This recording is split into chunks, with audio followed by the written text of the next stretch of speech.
前几日这中国这个军演呢是引起国际的反弹。美国国务院是发出声明，讲这场军事行动互台海局势是变甲愈紧张啊，所以要求中国都要有站在，停止对台湾施压。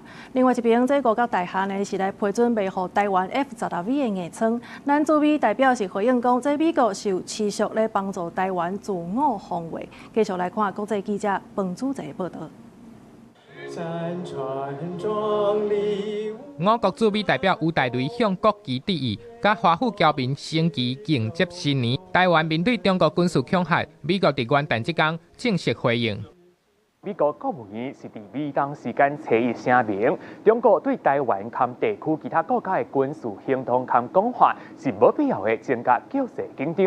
伫声明内底，华府是强烈要求北京克制。 停止对台湾的军事压力，嘛要进行有意义的对话，因支持台海和平稳定，反对透过武力及求避的手段，单方面改变现状。事实验证了为什么我们需要买这些东西，因为挑衅者不是我们啊，那在派军舰跟飞机绕台的是他们，所以在他面对这种攻势、这种威胁的时候。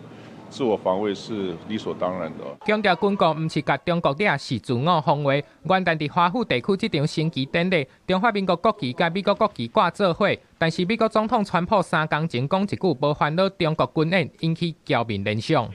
因为他是想要跟习近平见面，所以他两手政策、两手策略。我觉得他这样讲，虽然可能对我们稍微比较。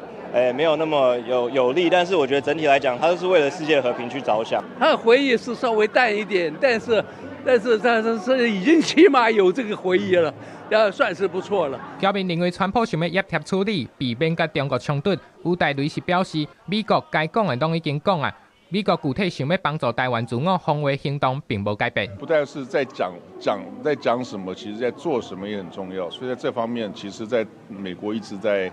包括对于这个军售啦，还包括昨天晚上也又增加了一笔新的对美国通知一家厂商的有关于要卖给台湾的一些装备等等。